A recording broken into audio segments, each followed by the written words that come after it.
on the March for Life. Okay?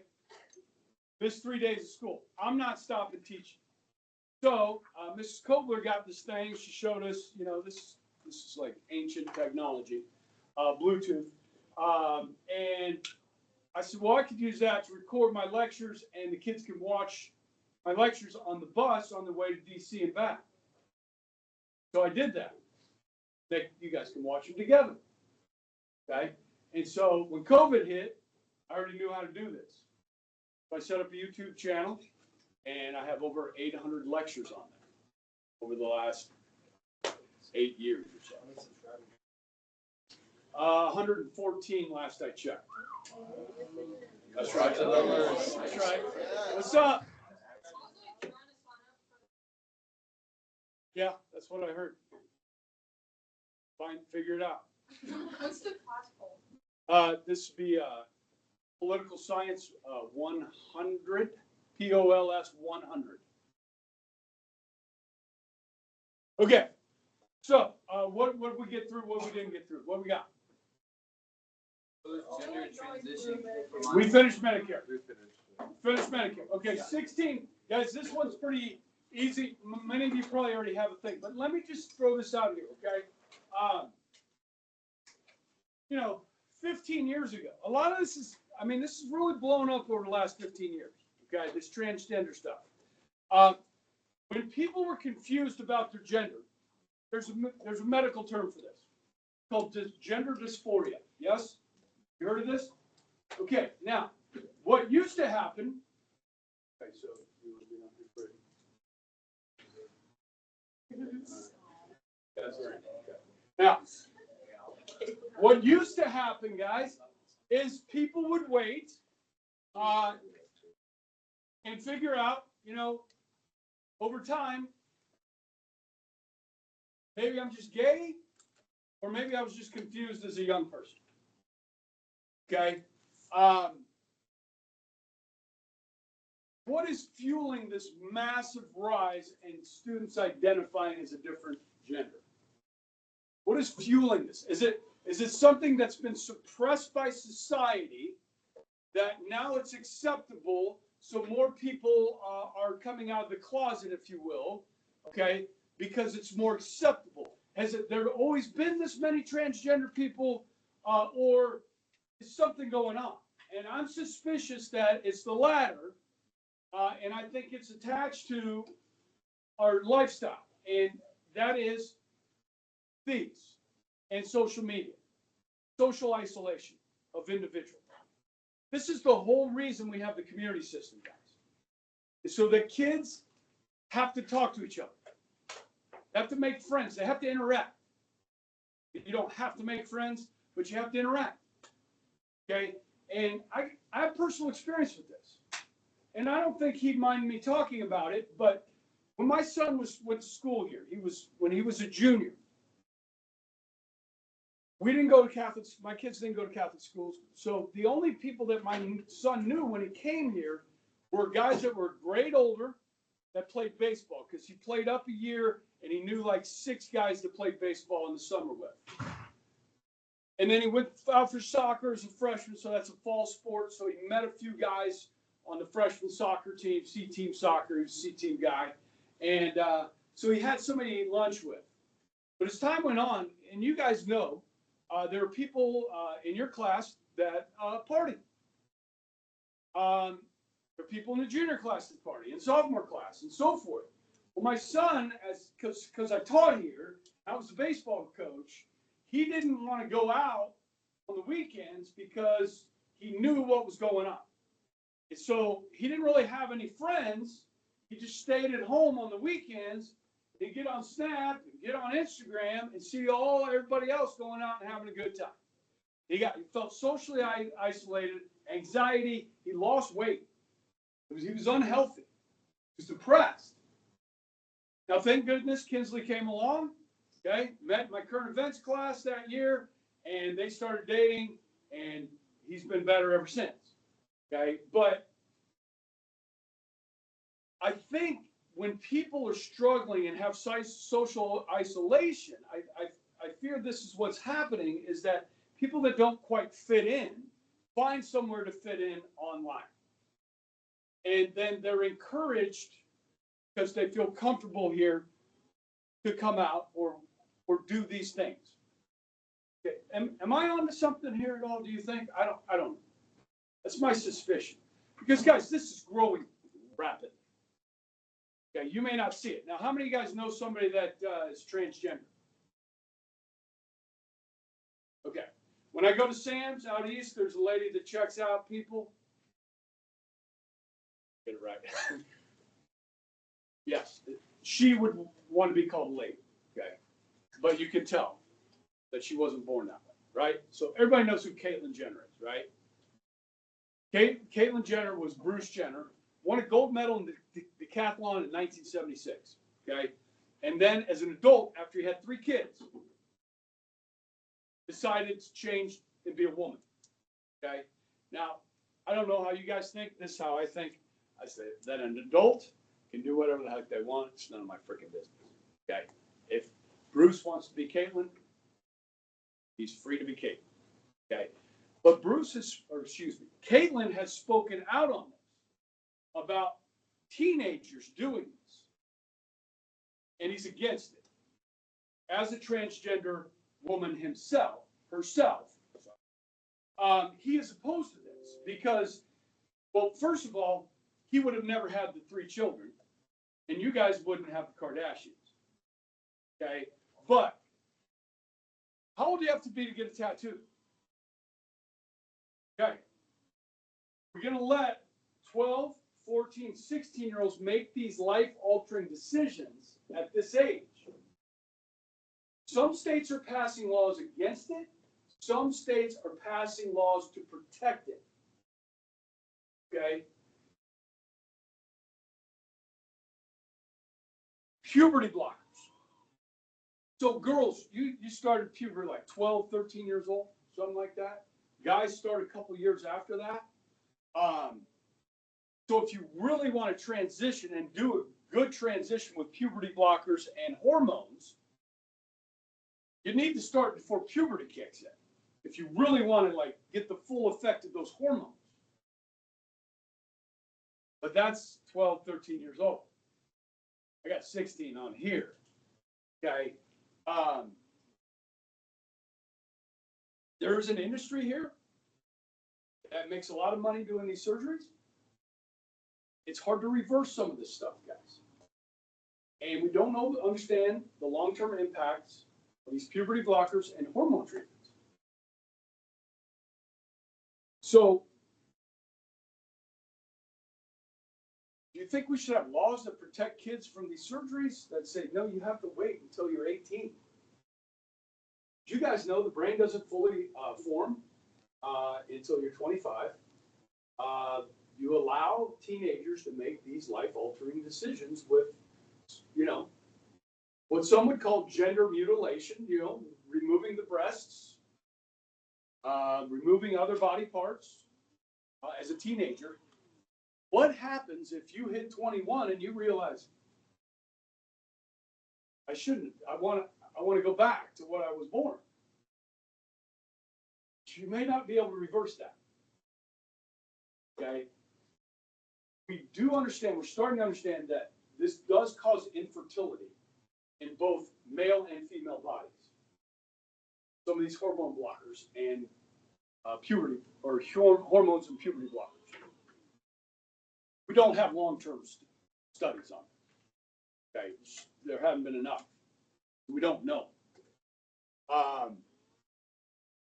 So, yeah, I don't know. I'm just trying to present information to you.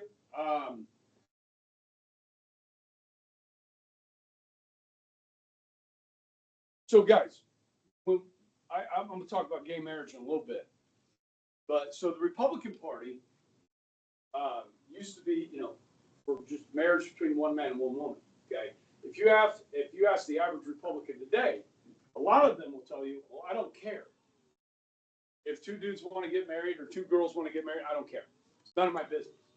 So attitudes on a lot of this stuff has changed really in the last 20, 25 years. Guys, listen, when Barack Obama ran for president, Listen, Barack Obama, when he ran for president in 2008, he was opposed to gay marriage. You understand? That was less than 30 years ago. Okay? Now, both parties, it's not in their platform, their party platform, that they support only marriage between one man and one woman. Times are changing. Your generation is different than my generation. And I started figuring it out last night during the parent walkthrough, because I kind of assumed I was about the same age as your parents. I guess I'm older than most of your parents. So that came and went. This mom shows up in my class. I'm like, man, you look really familiar. Well, you didn't teach me, but you taught my sister. But I went to school while you were teaching. I remember seeing you in the hall. Okay, sorry. What are we talking about? All right. Can you guys decide? You need any more information on this? I don't know. I think that's one that you guys can, should we have laws that protect kids from doing this? Protect them from themselves, the parents or others that are encouraging this. Okay. You decide. Okay. All right. Taxes. Okay, I've got some information for you. Okay, I pulled up several websites. First thing I'm going to show you is some history. This is a history of federal tax rates for the richest of Americans. So this is the top tax bracket. We have a progressive income tax. So the more you make, the higher percentage you pay. Everybody with me? You understand? That's progressive. All right. Now, the income tax starts in 1913. With what amendment? The 16th Amendment. Easy way to remember that. Most people start getting jobs when they're 16. You start paying taxes. Okay. 1913, top tax rate was about 8%. They're like, hey, don't worry, it's going to be real low.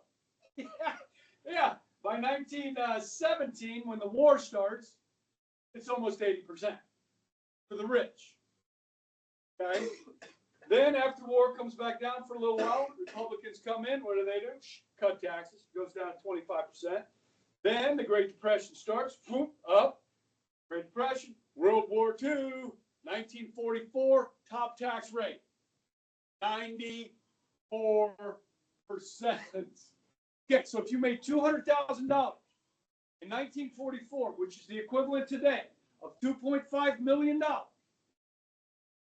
made $200,000, you got to keep $12,000. The other 88,000 went to the government. So are taxes high right now compared to that? No. Okay. So you come here, largest tax cuts in American history. Trump likes to say his words. They weren't. Ronald Reagan elected this guy in 1980. With a Democrat-controlled Senate, the Republican president gets passed through Congress. Top tax rate, 28%. Okay. Now, since 1982 or somewhere in there, that's this one here. Okay. It's kind of been up and down. They got even lower. Reagan he stopped. Okay. And what happened in the 80s? Boom! Our economy grew like crazy. Okay. Now, Clinton, Bush, Obama, and then Trump cut taxes there. Okay. Trump's tax cuts look like this.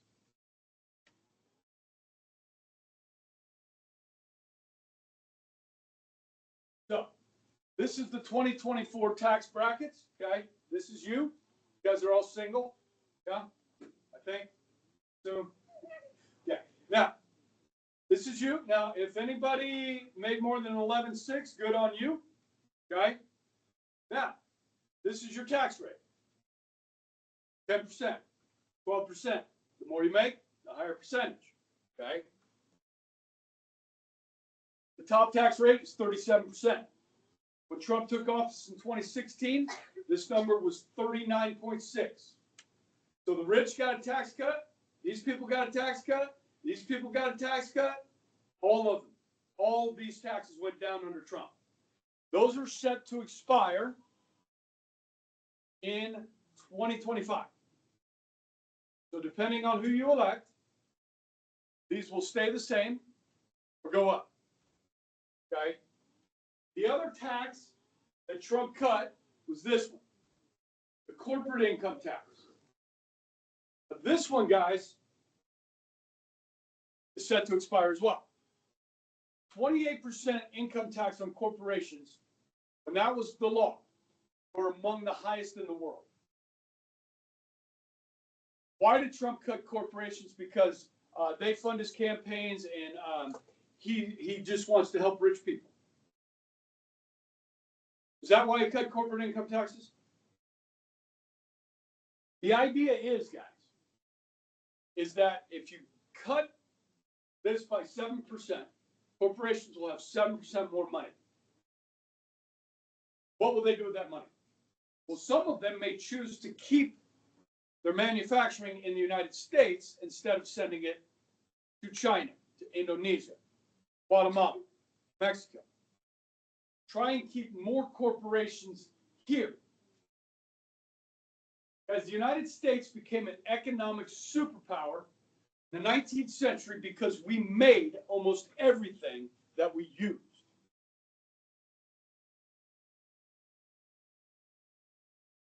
Where's your refrigerator made? Where are your TVs made? Where are your shoes made? But look.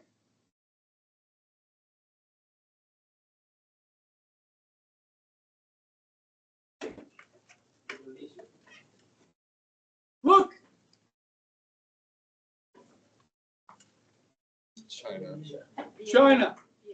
Vietnam. Bangladesh. They're not using child labor. You're wearing shoes made from child labor, or in China, possibly slave labor. Are you guys aware that the Chinese are enslaving the Uyghur people who are Muslims in China? In fact, they're actually using them as organ donors as well. You know what I mean by organ donors?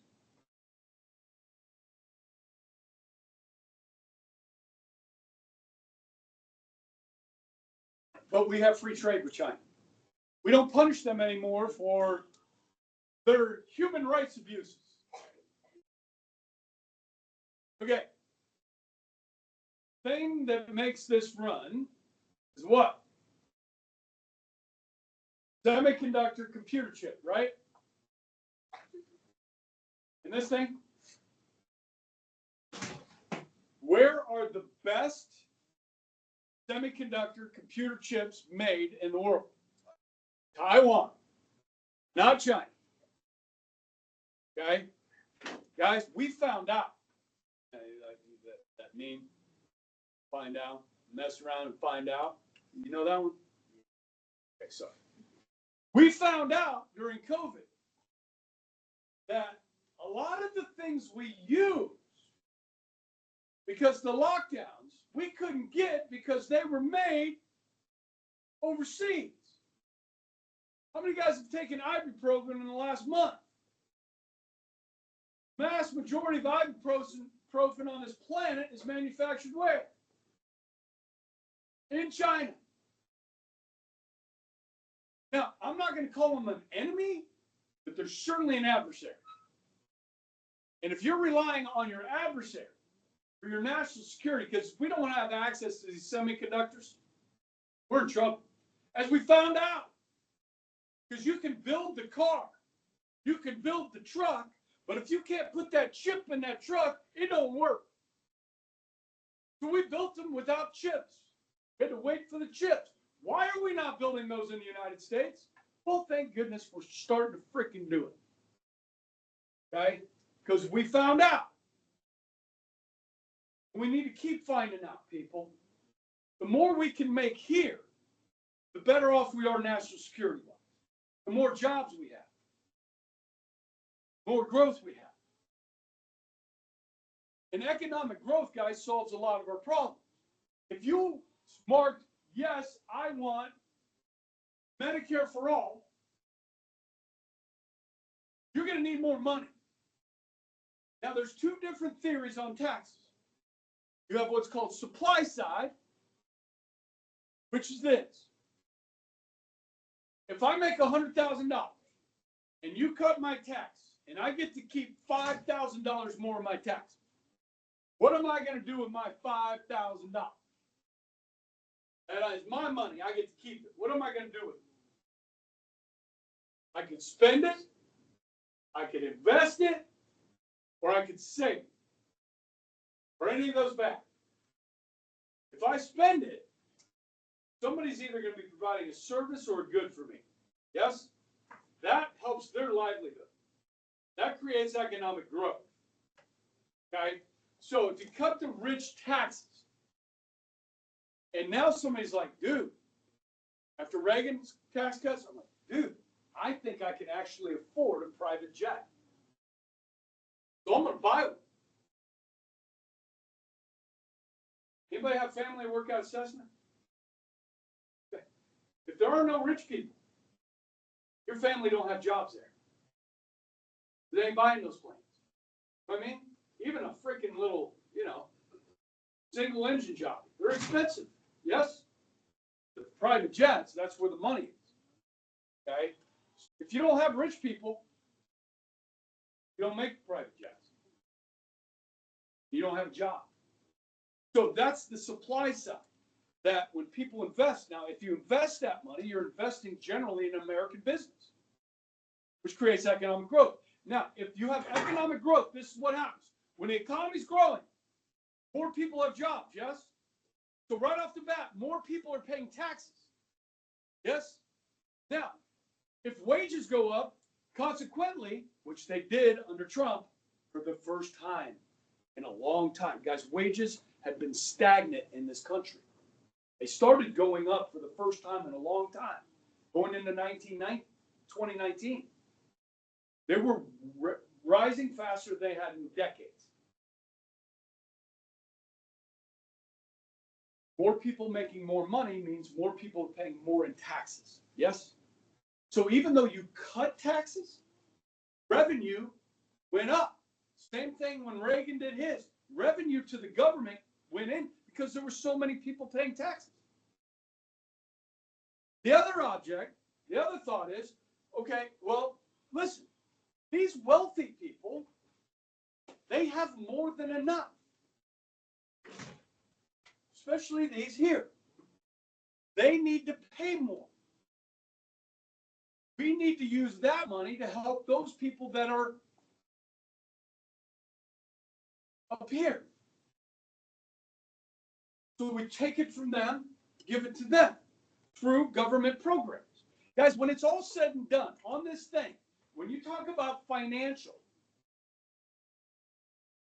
and you talk about our economy, you talk about our government, you're going to think one of two things. Our government needs to do more to help people, or the government is doing too much to help people. So what do I need from the government? I need safety. I need police to stop us from murdering each other.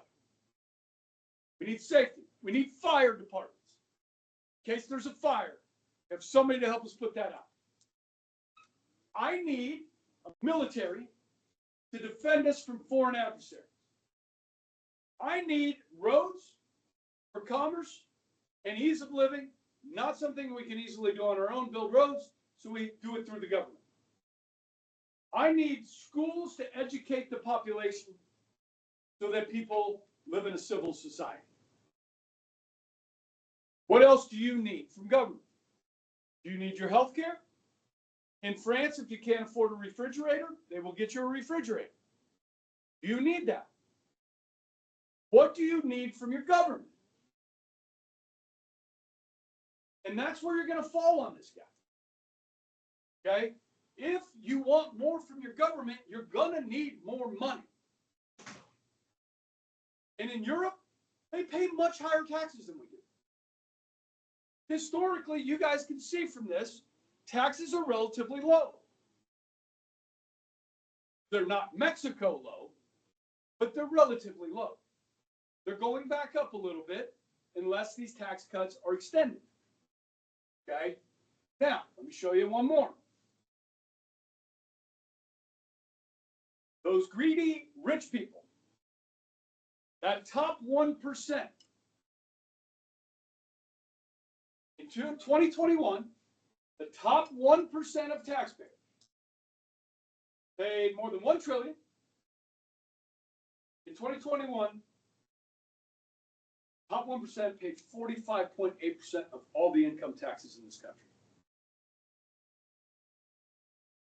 So if the government took in $4.5 trillion, top 1% paid in 45.8% of that 4.5 trillion. Are the rich paying their fair share? They still got a lot left over. They're only paying 37. Oh, wait a second. You got state income taxes over here. Okay? Now, Kansas is pretty simple. They have like 3 brackets: rich, middle, low. Okay? 6, 4, 2. Okay? Some states, talked about this, California, New York, higher, 10, 12, 13% state income tax. Tennessee, Texas, Florida, no state income tax. And that's where we talked about your property tax comes in, okay? So depending on what state, these are going to look different, okay? But they're still there. And then there's sales tax. Somebody brought up last hour that in Europe, they don't do sales tax. And I was thinking back because I bought some stuff in Italy, 8 out of 10. I don't remember paying taxes, sales taxes on that. It's probably different in each country, but I don't know. Most of the countries figure it into it. They do a value-added tax, not a sales tax. Oh, is that what they do? Yeah. Oh, okay. They got to get you some. They got, well, yeah, you don't know what you're paying, right? Yeah. At least here, and that's one of the things you can do in the United States. Sometimes, like when they built Intrust Bank Arena, remember that? They increased the sales tax by 1 cent for how many ever years it takes to pay for it, right? Well, if you're going to buy a brand new car that's $50,000, if you go out to Lubers in Cheney, the sales tax is lower in Cheney than it is in Wichita. So $50,000 sales tax, 1% difference. How much money is that? It's $500. But you're not funding the Intrust Bank Arena. That passed 51 to 49% Intrust Bank Arena. We put it up for a vote. Okay, I voted against it because it wasn't big enough. We can't get the big shows here. We can't get the NCAA men's basketball here because it doesn't seat enough people. Now, fortunately, we've had Metallica roll through here. It's good. Okay. But you're not getting Paul McCartney. You got to go to Tulsa or Kansas City. Get some of those big shows. Garth Brooks came here, right? Sold out 4 shows in like a minute. Okay. Fine. I don't do country, if I haven't told you that. All right. Now, capital gains tax. Woo! You know what this is? B, you know what this is? Oh, no. Then, okay. You got some stocks, got some mutual funds, stocks, index fund, looks like a mutual. Okay, now, if you make money and you sell that stock, it's capital gain. So this is when you put your money to work for you. Really good example of this is flipping houses. Okay, you guys seen this on TV, right? Where I'm buy this beat up house for $100,000. I'm going to invest 25 of my own money. I'm going to fix it up. I'm going to put it on the market for 175. So I had 125,000 invested in this house. I made a $50,000 profit. Yes? 20% goes to the government. That's a capital gains tax. Same thing with the stock market. When you buy and sell stocks and you make a profit, you have to pay a capital gains tax. Guys, I don't know if this is true or not, But a friend of mine on Facebook popped up on my Facebook this morning, that Kamala wants to change this to 44.6%.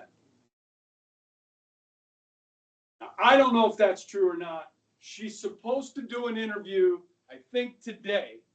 She's doing it along with Tim Waltz, her running mate, with CNN.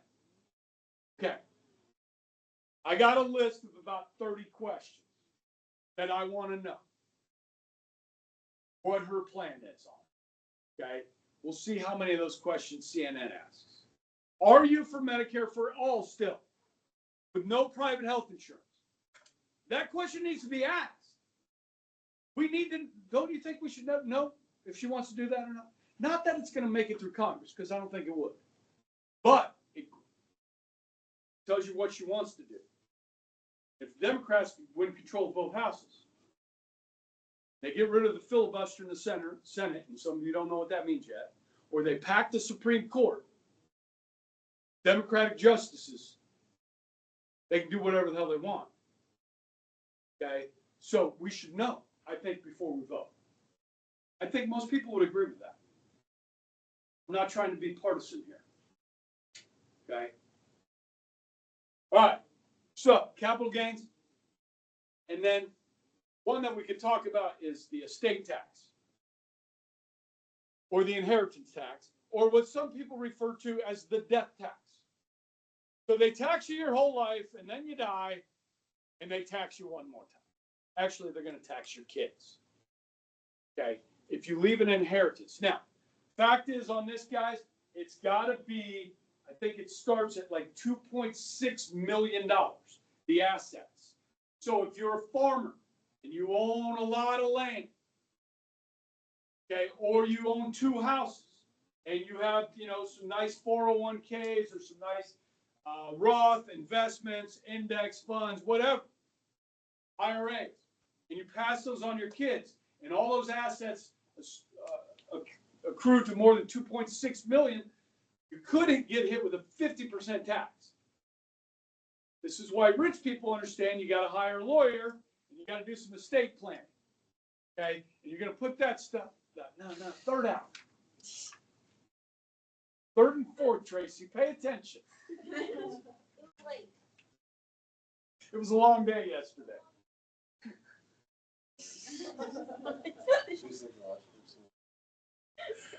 I love that woman.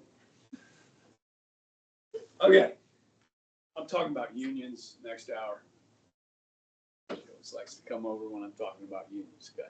Because we don't have one here. But anyhow, death tax. Yeah. So look, you put stuff in a trust, okay? When my wife's mom and dad getting older, they went ahead and did the trust before they died. We did a trust before my dad died, and my wife and I have already done a trust before we died for the kids. Okay, so the trust pays the taxes. You don't get hit as an individual. The trust is it's a living document, and so you want to avoid estate taxes. You need to do estate planning. Okay, and if you have enough money, you probably have enough wisdom to know that you need it. Okay, so, but you could get hit if you're not careful. Okay, you're going to get hit. You're going to get taxed either way, but not 50%.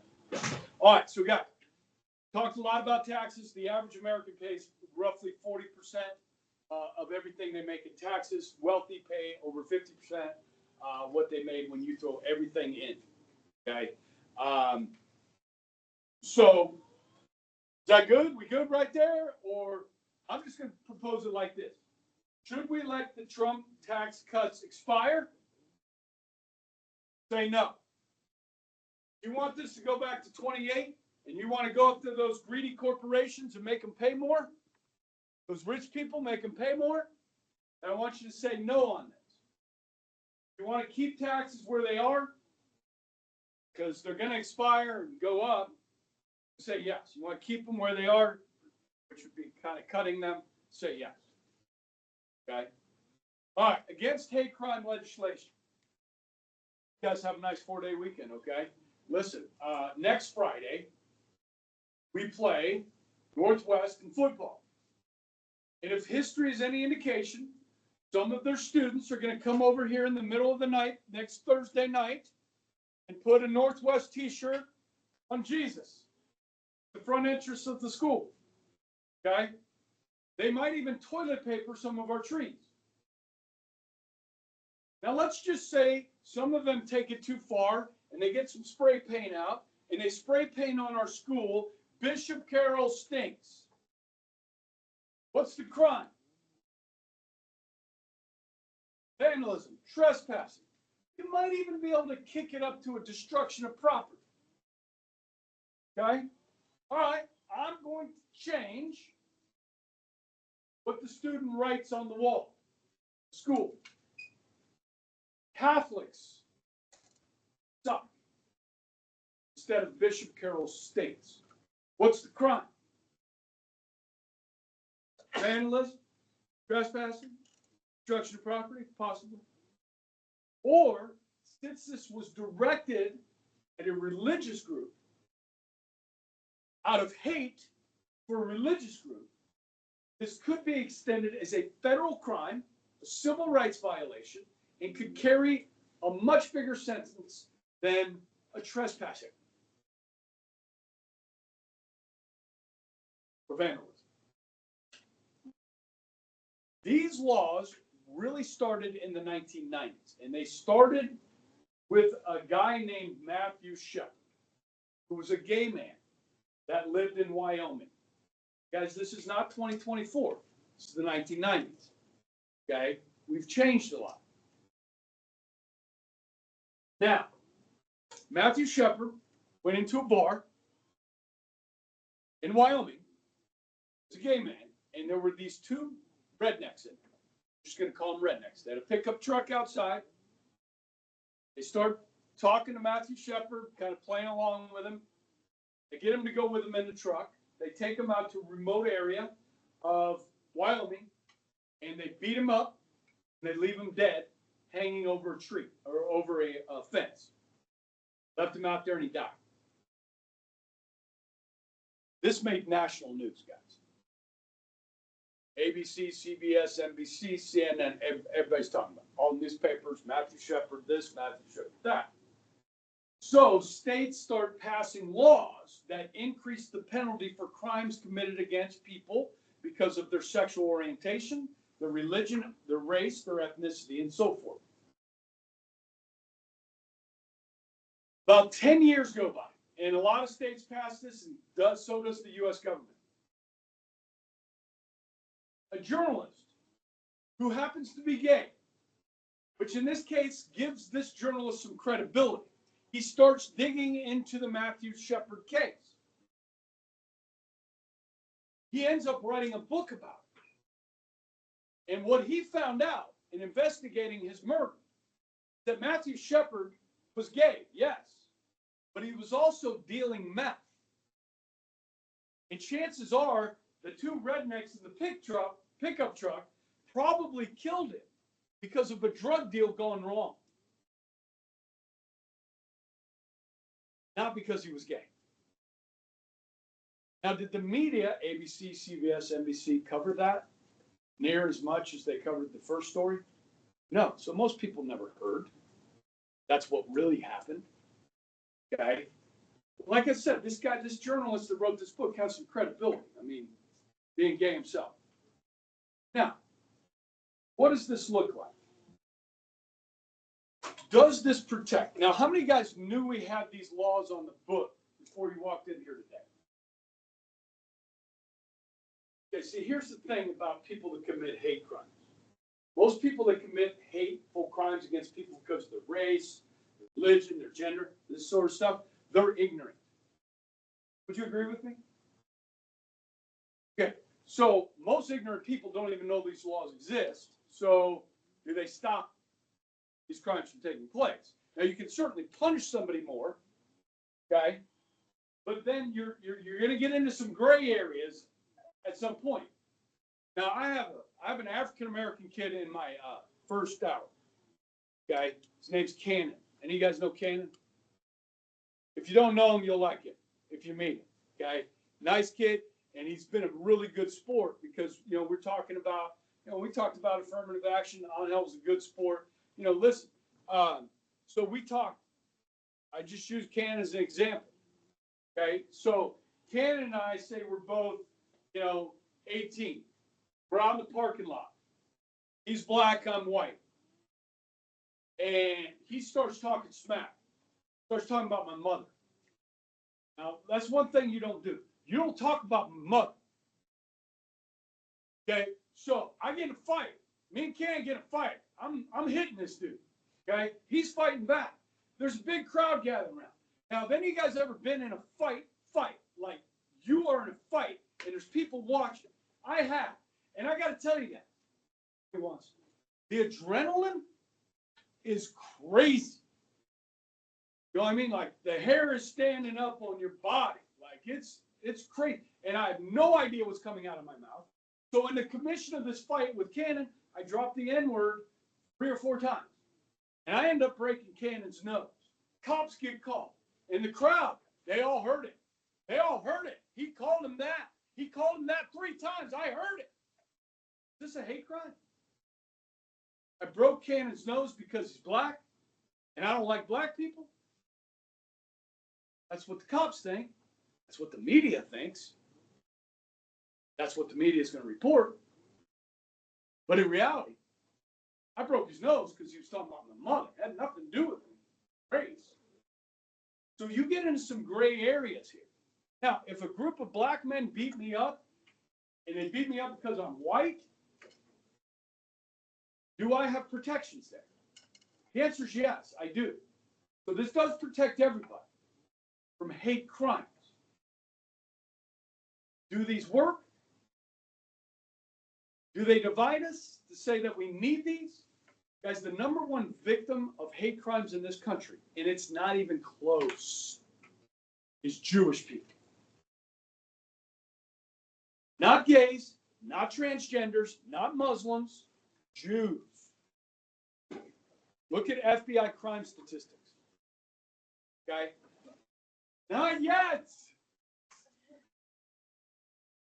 Okay. You guys want to be on camera? Third and fourth, sister. Say bye to Olivia. And any of the other subscribers. Yes, do like and subscribe. Leave it.